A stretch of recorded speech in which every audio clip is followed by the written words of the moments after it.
इंतहाई शदीद समुद्री तूफान बिपरजॉय तेजी से पाकिस्तान और भारत के साहिली इलाकों की तरफ बढ़ रहा है। सिंध के साहिली इलाकों से तूफान का फासला अब चंद 100 किलोमीटर रह गया है और उसकी शिद्दत भी कम नहीं हुई है।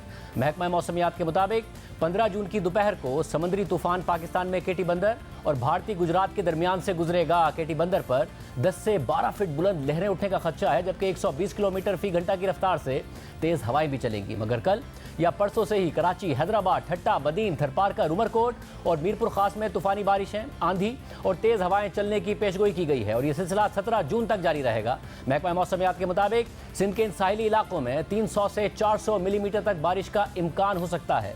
थरपारकर, बदीन, सजावल और ठट्टा के साहिली इलाके सबसे ज़्यादा मुतासिर होने का खदशा है, जबकि कराची में तेज़ तूफ़ानी हवाएं चलने और 100 मिलीमीटर तक बारिश होने का इम्कान है। आज वज़ीर आला सिंध मुराद अली शाह ने समुद्री तूफ़ान के हवाले से प्रेस कॉन्फ्रेंस करते हुए खदशा जाहिर किया कि तूफ़ान की वजह से कराची में आधे घंटे में 60 मिलीमीटर तक बारिश हो सकती है, जो क्लाउड बस्ट जैसी सूरत हाल पैदा करेगी।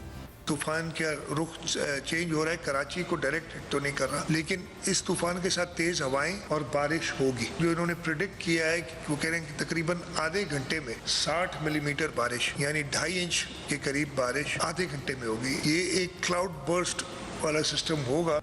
इस मुमकिन आफत से बचने के लिए सूबाई हुकूमत ने तैयारियां और हिफाजती इकदाम शुरू कर दिए हैं। दफ़ा 144 लगाकर साहिल समंदर की तरफ जाने पर पाबंदी लगा दी गई है। माहीगीरों को 17 जून तक समंदर से दूर रहने की हिदायत की गई है। कराची में सीबी रोड खयाबान इत्तिहाद तक बंद कर दिया गया है। शहर में साइन बोर्ड हटाने का काम भी शुरू कर दिया गया है, जबकि सिविल एविएशन अथॉरिटी ने तैयारों, परवाज़ों और रनवे के हवाले से नई एडवाइजरी जारी कर दी है। तूफान की वजह से हालिया दिनों में कराची में गर्मी की शिद्दत भी बढ़ गई है। इसके अलावा ठट्टा, सजावल और बदीन समेत साहिली पट्टी पर नुकसान से बचने के लिए इकदाम उठाए जा रहे हैं। Provincial disaster management authority Sindh और मेट डिपार्टमेंट ने खदशा जाहिर किया है कि ठट्टा, सजावल, बदीन, थरपारकर, मीरपुर खास, उमरकोट और दीगर साहिली इलाकों में तेज़ हवाएं और बारिशें कमज़ोर और कच्चे मकानात को नुकसान पहुंचा सकती हैं। आज वज़ीर आला सिंध मुराद अली शाह ने ठट्टा, सजावल और बदीन का फ़िज़ाई दौरा भी किया और मुतल्लिका इदारों ने मुमकिन खतरात और तैयारियों पर उन्हें ब्रीफिंग भी दी। ताहम खुद वज़ीर आला सिंध का कहना है कि समुद्री तूफ़ान का रुख फिल वक्त भारतीय शहर गुजरात की तरफ है। अगर उसका रुख बदला तो हमारे साहिल से टकरा सकता है। वज़ीर आला सिंध के मुताबिक ज़िला सजावल में सबसे ज़्यादा खतरा है। सजावल के 3 इलाकों से 53,000 लोगों का इनखिला करना है। समुद्री तूफ़ान की पेशकदमी के हवाले से इस वक्त क्या ताज़ा हालात हैं और इतलात हैं और ये कितना खतरनाक और नुकसानदेह साबित हो सकता है, बात करेंगे। हमारे साथ मौजूद हैं चीफ मेट्रोलॉजिस्ट सरदार सरफराज साहब। सरदार साहब, बहुत शुक्रिया हमें ज्वाइन करने के लिए। सरदार साहब, इस वक्त क्या सूरत हाल है इस तूफ़ान की शिद्दत के हवाले से, सिंध के हवाले से? जी बहुत शुक्रिया। देखिए, इस वक्त कराची से 550 किलोमीटर जनूब में मौजूद है और इस वक्त भी उसकी शिद्दत इंतहाई शदीद समुद्री तूफ़ान की उसमें है स्टेज में, यानी एक्सट्रीमली सीवियर साइक्लोनिक स्टॉर्म। इसका मतलब ये है कि उसके मरकज़ के आसपास 150 से 170, 190 किलोमीटर फ़ी घंटा की रफ्तार से हवाएं चल रही हैं और वहाँ पर ज़ाहिर है कि लहरों की ऊंचाई भी 35-40 फीट तक है। अब इसका जो रुख है वो ज़ाहिर है फ़िलहाल नॉर्थ वेस्ट की तरफ है, यानी आप इन डिग्रीज अगर हम बात करें तो 340, 330, 340 डिग्री ऊपर शुमाल की तरफ आ रहा है। और फिर इम्कान ये है, आगे की प्रेडिक्शन या एक तरह से प्रोजेक्शन ये है कि 14 जून की सुबह के बाद फिर ये अपना रुख चेंज करके शुमाल मशरिक़ की जानिब हो जाएगा इसका रुख, और फिर 15 तारीख की दोपहर में किसी वक्त इंडिया का जो इलाका है गुजरात, उस मांडवी उनका एक स्टेशन है और फिर हमारे केटी बंदर के दरमियान किसी जगह से पास होगा ये, या उस साइल पे से गुजरेगा। और पाकिस्तान के साहिली इलाकों को क्या मुमकिन खतरात हो सकते हैं इस तूफ़ान के?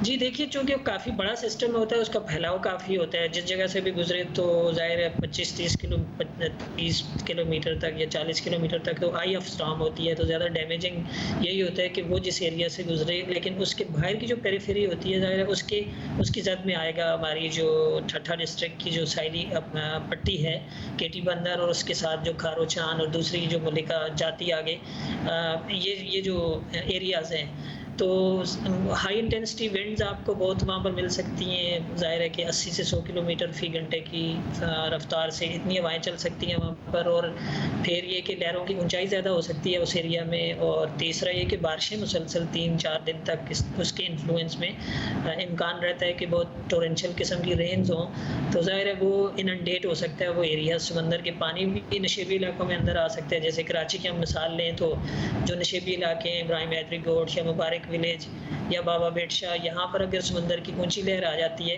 तो इस तरह की आबादियाँ वहाँ पर जो केटी बंदर साइड की और मुलिका जो है वहाँ पर समंदर का पानी अंदर आ सकता है। और दूसरा ये कि मुसलसल तेज़ बारिश की वजह से भी ज़ाहिर है कि पानी की निकासी नहीं हो पाती, रुक जाता है, तो एक तरह से वहाँ सैलाबी कैफियत हो सकती है।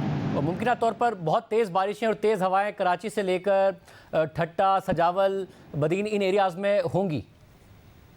जी, ज़्यादा तो उन एरियाज़ में है, ठट्ठा, सजावल, बदीन, थरपारकर, मीरपुर ख़ास और उमरकोट, ये जो 5-6 डिस्ट्रिक्ट्स हैं लोअर सिंध के, उनमें ज़्यादा तेज़ हवाएं और तेज़ बारिशें हैं अगले 3-4 दिन।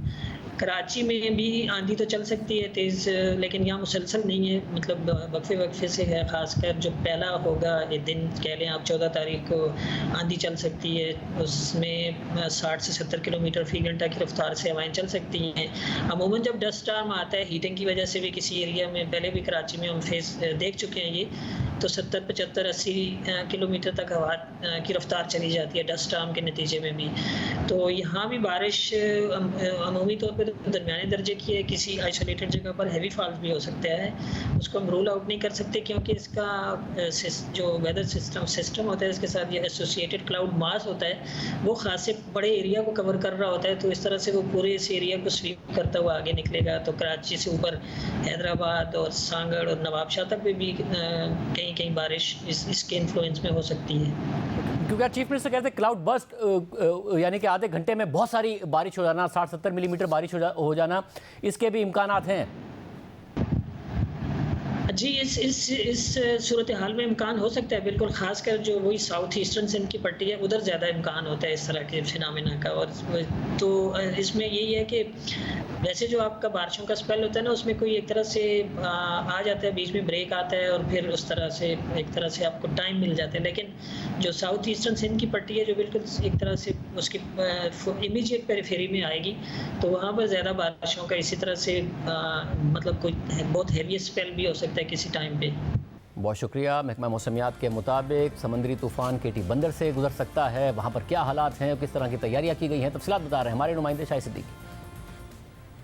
मैं इस वक्त केटी बंदर के साहिल पर मौजूद हूँ। ज़िले इंतज़ामिया की जानिब से बाइपर जो है समंदरी तूफ़ान के पेश नज़र ज़िले में हाई अलर्ट जारी कर दिया गया था, लेकिन यहाँ पर हमें ग्राउंड पर किसी किस्म की कोई भी जो है यहाँ पर एक्टिविटी नज़र नहीं आती है। केटी बंदर शहर को 3 अतराफ से समंदरी पानी से बचाने के लिए जो हिफाजती बंद जो है दिया गया है वो इस वक्त इंतहाई मखदूश हालत में है। अगर ये महकमे मौसमियात की पेशन गोई सच साबित हुई तो केटी बंदर शहर जो है वो जो है डूब जाएगा। उससे पहले वहाँ के मकीनों को जो है इनखला किया जाना ज़रूरी है।